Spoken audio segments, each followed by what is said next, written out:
ko naman akalain na. Narito tayo ngayon upang matunghayan ang nakakakilig, napaka-sweet at talaga namang sobrang pinakainahabangan at nagtitrending na love story ni Kuya Jomar at ni Ate Carla. Sa kasalukuyan nga ay sinabi din ng manggagawa na 2 weeks na lang ay gawa na nga ang bahay nun nila Ate Carla.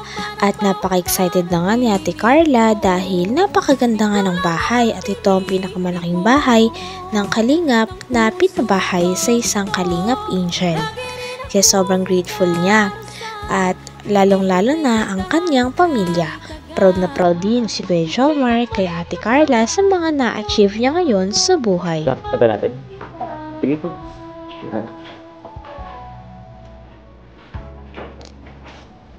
Ganun kwarto yung pinuntahan natin. Dito po. Ah, dito. Di pa tapos. Sila mama po yung kwarto.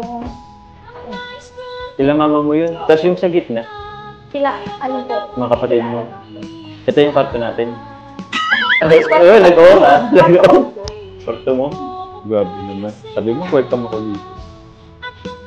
Grabe ang laki. Pero so, pwede ba mag-request kay Kuya Super mo? Baka sir, ano lang hindi? Tis ka ba dito? Wala man pwedeng mag-ano dito? Magnakaw o magboso sa'yo? Baka may mag-ano sa'yo tingin ko safe naman. If ever pag-ano, dito na ako. Dahil, ano? Dito na ako gagaan. Dito. Nakayaan ka lang ako ng pagdulutan. Anong gagawin niyo doon? Wala. Kasi mag-aaral. Alam mo ba nung haralan? Tara na kita. Di ba matuso yung doon? Tara na. Di pa tapos to eh. Tulog na tayo sa labas. Baka man tayo ng mga materials dito. Yung mga pako pa to. Presko. Ito ba sa inyo pa to? Lupa nyo pa to? Siguro po. Laki talaga eh. Ang lawak pala ng ano, lupa nyo. Kahit andun, medyo sa inyo pa pala yan. Ano bang plano mo dito sa ano? Sa labas? Sabi po ni mama, papagawan daw po dyan ng kubo. Kubo? Siguro po matanim dito. Matanim? Sige. Si ano ba? Pwede ba dito? Si Coffee? Opo. Saan? Doon? Malawak naman siguro. Kasyang-kasya at pwede naman dito si Coffee mag-park pag pupunta ako. Kahit yan lang, okay lang naman. Kaso, natanong ako, okay lang ba na hatid sundo kita? Papunta sa Lait at pabalik dito. Opo. Basta po papaalam po sila mama. Hindi naman rin po ako madalas yung Bakit? mag-boarding na. Boarding ka lang sa Lait? Talaga? Eh di, mas maigi. Mas malapit na tayo niyan.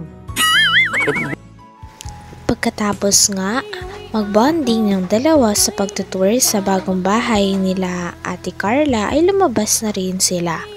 Meron nga silang pa-picnic date at dalawa lamang silang kumakain ng sabay.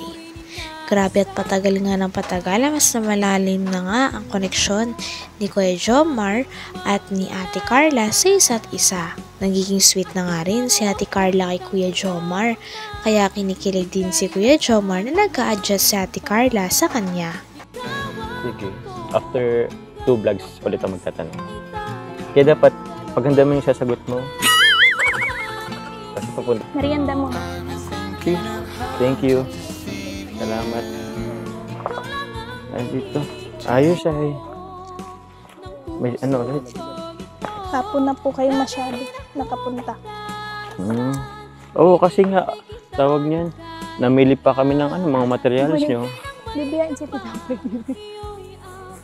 Tinapay daw. Tapos, hindi lang yan basta binili. Pinagpilian pa talaga yan. Merienda na po. Alam mo ba, isa ako sa mga nagsuggest kay Kuya Rab mo kung anong mga bibilhin dyan. Para maganda yung ano, tsaka quality.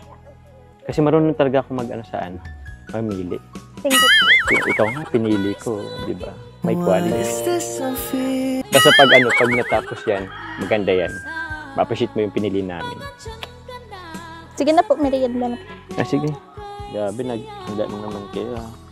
Lagi na lang napagpunta namin dito, lagi kayong may handang Siguro, tuwang-tuwa yung mga carpenter dito. Alagang-alaga nyo sa merienda. Huwag mo masyadong spoiled yung mga carpenter.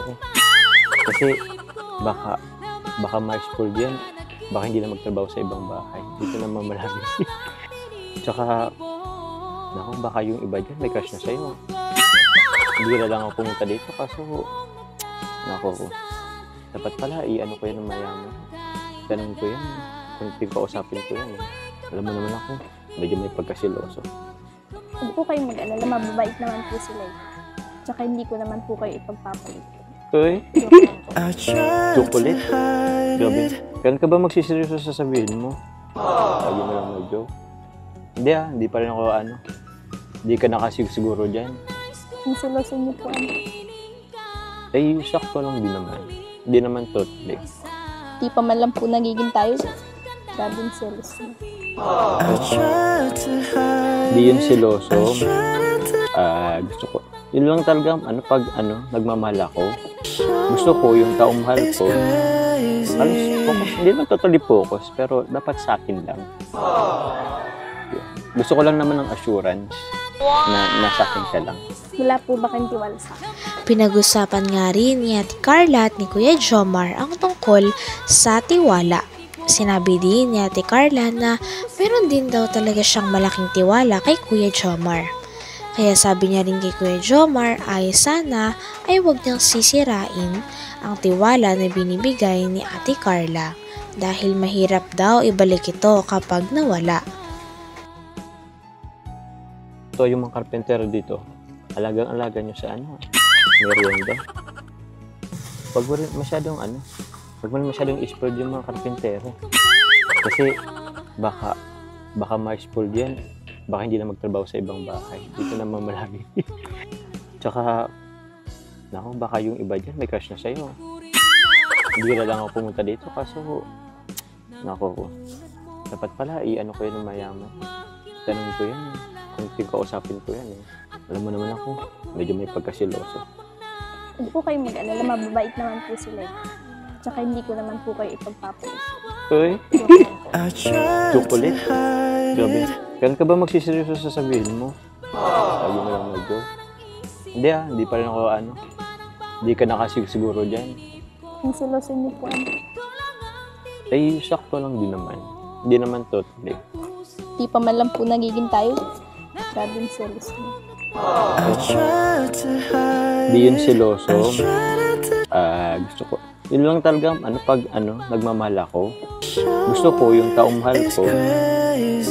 Focus, hindi naman totally focus, pero dapat sa akin lang.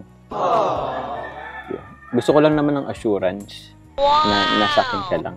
Wala po ba kayong tiwala sa akin? Ako, meron akong tiwala sa iyo, 100%. Pero yung mga taong nasa paligid mo. Ano ito, Bing? Nag-abo ka? Pero dun sa ibang tao, wala akong tiwala 100%. Kaya yun. Ako po kasi may tiwala ako sa inyo. Ilang porsyento? 100 po. 100? Grabe naman. Simple. Kaya sana po huwag niyong sisirain yung tiwala ko. Hindi. Hindi ko sisirain. At wala akong planong sirain yan. Teka. Parang nakatakot ka naman Sa buong pagsasama natin, parang ngayon lang ako natakot sa'yo Parang napakaseryoso mo dun. Hindi yun. Sabi ko nga, wala naman akong plano. Wala lang akong planong sirain yan. Yung tiwala mo. Makakaasa ka.